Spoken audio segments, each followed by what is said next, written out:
বিসমিল্লাহির রহমানির রহিম। 12 মে 2025 বাংলাদেশের জাতীয় সঙ্গীত নিয়ে আবার বিতর্ক উঠেছে।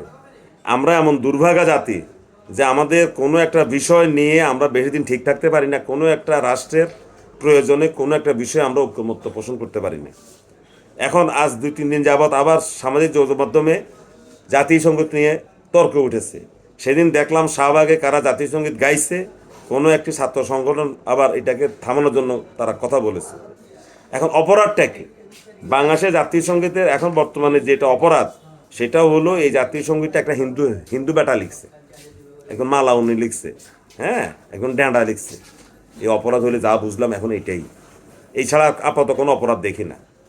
এখন যদি বলি যে আবার কেউ বলবো যে কাজী নজরুল ইসলামকে গান জাতীয় সঙ্গীত করা হোক, তাহলে কাজী নজরুল ইসলাম দিয়ে হিন্দুদের দেব দেবী নিয়ে যে গান লেখছে, ভক্তিমূলক গান লেখছে, শ্যামা সঙ্গীত লেখছে, তো কাজী নজরুলও তো আবার শিরক করছে।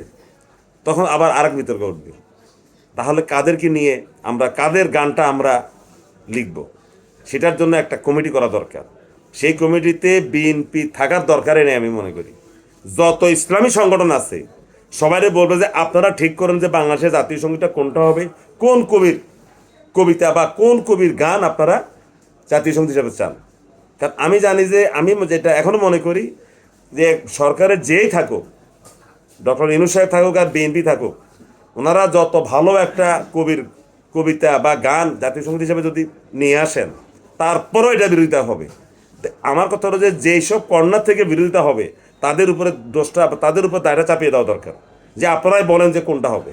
তো সেই হিসাবে আমি মনে করি জামাত, চরমোনাই, হেফাজত, খেলাফত বা তরিকত ফেডারেশন, যত ইসলামী সংগঠন আছে এদের কাওমি মাদ্রাসার বড় বড় আলেমদেরকে একটা বলা দরকার যে 50 জন থাকবে, যে আপনারাই ঠিক করেন বাংলাদেশের কোন কবির গান জাতীয় সঙ্গীত হিসাবে গ্রহণ করা যাবে।